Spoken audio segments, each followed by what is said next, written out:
Mas bibigat ang wing ng Hinebra, Jeremiah Good News at DJ Fenner dagdag puwersa.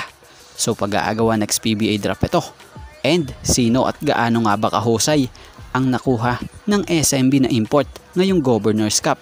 So bago nga natin talakayin yan, shoutout muna sa mga solid nating ka-teammate na sila JJ Sibum, Katsakino, Tabs, Michael Awao, and Michelle Gonzal.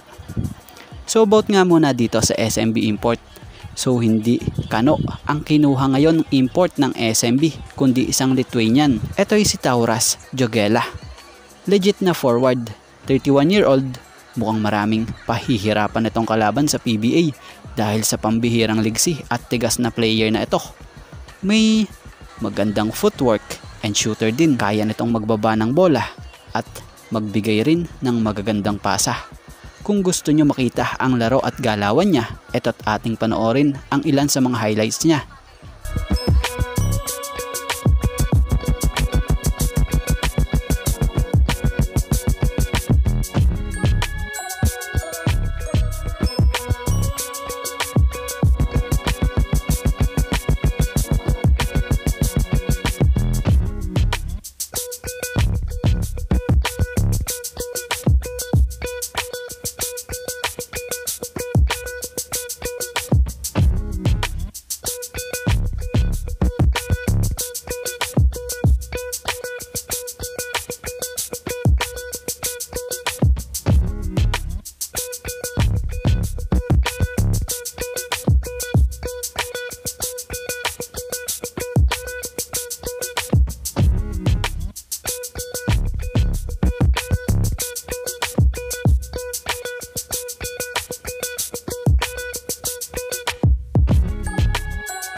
At mapunta naman tayo patungkol naman kay DJ Fenner.